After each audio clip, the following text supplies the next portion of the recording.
Hello everyone, and thank you for tuning in again to another episode of CivilianTacticalWeapons.com. I'm actually going to go ahead and talk once again about the Vepr, and I want to talk about a couple of interesting things that I've ran across as far as issues go, and I want to make sure that everyone was aware of them.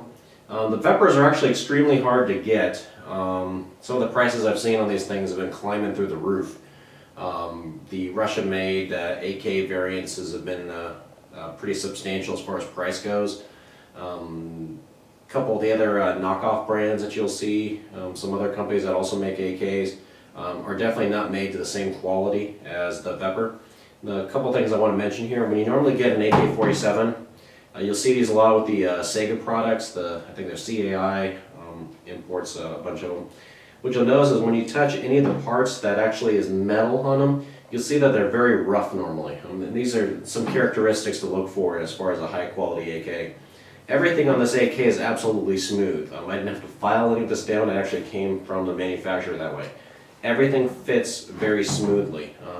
When you break this gun down, everything fits. If you look down into the individual components and stuff of this, everything in the AK fits absolutely really nice. When I look along here, this is actually completely smooth. With a lot of AKs, if you actually buy a brand new AK, you'll see if you do this, you'll actually slice your fingers up. They're not smoothed off, they're not rounded. You can see that a lot of them are put together kind of poorly, to be honest with you. The Veprs are exceptional to that. However, and actually I've already checked this magazine earlier before the show. It's empty and the chamber is empty. However, there is a problem with this, and I'll actually talk about this in a second. Let me pop this back in here. Keep in mind, I am not probably one of the most knowledgeable in the AKs in general. But here, I'll pop it back in.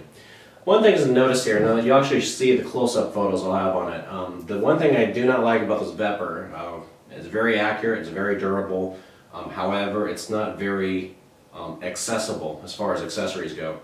So I've been looking for different components to put on this, and it's nearly impossible to find anything that actually fits the Vepr. I'll give you an example. This is actually an AK Collapsible Stock kit made by UTG. I'll open up the box and I'll show you what I'm talking about. They're about 50 bucks. Actually a really nice thing. I may actually have this. I may call this video the UTG Collapsible Stock Kit. In fact, if I had a AK that would accept it, I would be very happy to have this. The way this works out is you've got a pretty much the same threaded deal you normally would. Actually, technically, you want to take this the other way. So you take this ring off. This is actually how it comes out of the box.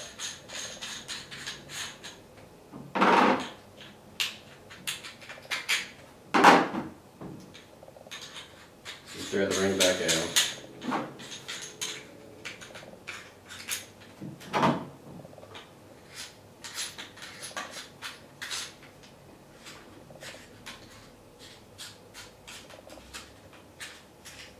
And you pretty much connect it like this. So you thread this all the way down. Like that. This spins around. Tighten it up. And that's pretty much it. And as you can see, I have a collapsible stock. Pretty nice, very simple to build for the manufacturer. All the parts are here. It works very simple. Even the component of pulling it out like a regular one, you pull this whole thing out. I think it probably supports pulling this back stock out. Yep. So as you can see, it looks like pretty much a standard commercial kit.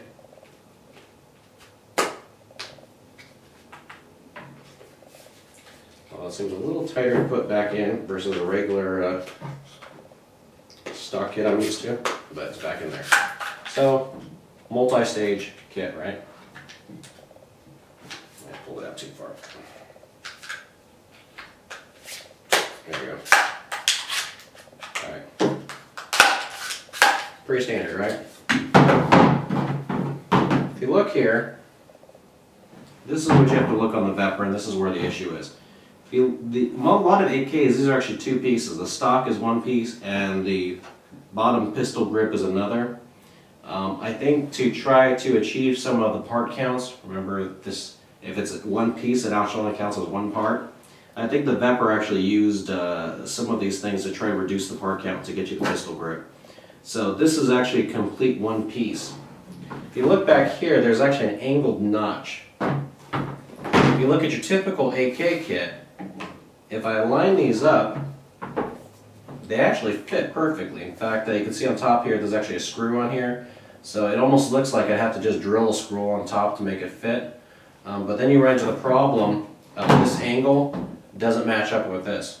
So if I were to even stick this in here, it wouldn't fit correctly. I would have, that would be exposed about there because of the angle, and then I would still have no way of connecting the pistol grip up. And I don't see that there's any clean way of actually making this work. I was actually trying to think of maybe I could machine it to work a little bit, but because I kind of don't want to take the risk, I'd rather just return it at this point rather than mess with it. I'm not actually going to try to machine it.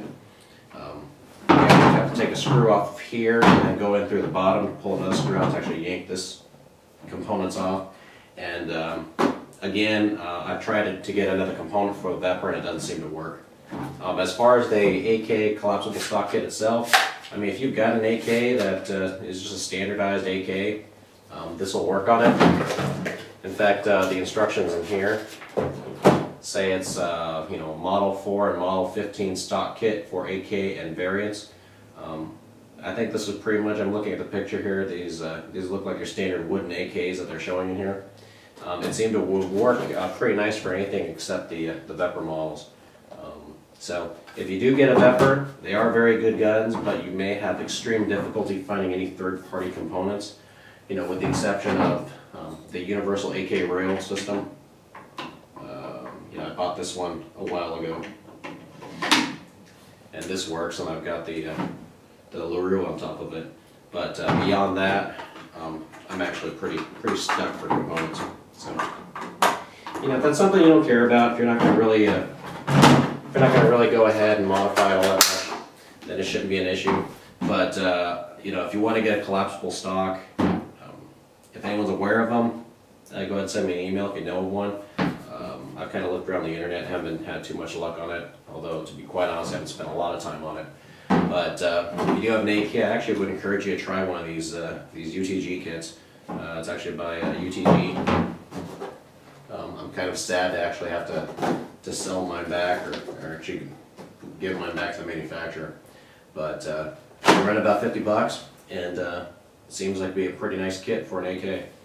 However, I am still stuck with my non-collapsible stock, which I have a feeling because of some import rules is the reason why this is happening this way. But I figured I could at least get an all-American made version of this bottom part that could probably reduce my part counts and I'd still be okay.